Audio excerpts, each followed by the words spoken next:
आता एक breaking news पाहूया। स्थानिक स्वराज्य संस्था निवडणुका लवकर घ्या, बारामतीतील कार्यक्रमात सुप्रिया सुळेंनी मागणी केलेली आहे।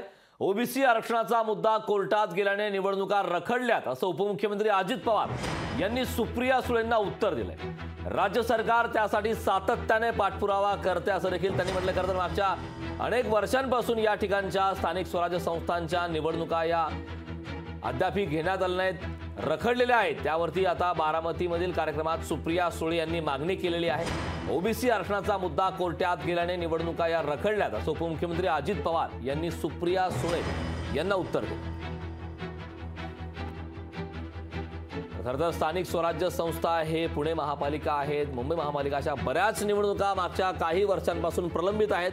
खरं तर निवडणुकांची अत्यंत आतुरतेने त्या मतदारसंघात प्रत्येक ठिकाणी वाट पाहिली जात आहे। मात्र निवडणुका पुढे ढकलल्या जात होत्या आणि त्यानंतर अद्याप या निवडणुका झाल्या नाहीत। मात्र त्यावरतीच बोलताना सुप्रिया सुळे यांनी बारामतीतील कार्यक्रमात निवडणुका स्थानिक स्वराज्य संस्थांच्या निवडणुका घेतल्या नाहीत अशी खंत व्यक्त केली।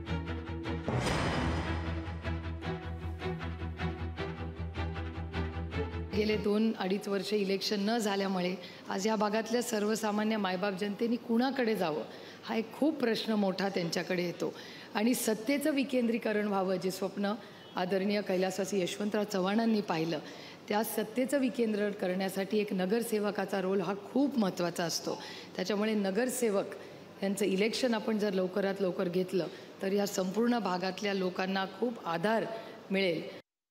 2 वर्षापेक्षा जास्त काळ झाला महानगरपालिकेच्या निवडणुका थांबलेल्या आहेत। ह्या थांबल्या ह्या सुप्रीम कोर्टामुळे थांबल्यात। आम्हालाही वाटतं आम्ही लोकांच्यातनं निवडून आलेले कार्यकर्ते आहोत आणि वेगवेगळ्या कार्यकर्त्यांना संधी मिळावी, जिल्हा परिषद, तालुका पंचायत, महानगरपालिका, नगरपालिका, नगरपंचायत।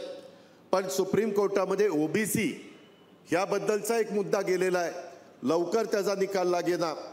सातत्याने राज्य सरकार प्रयत्न करत आहे की त्याची तारीख लागावी आणि लवकरात लवकर ह्या निवडणुका व्हाव्या।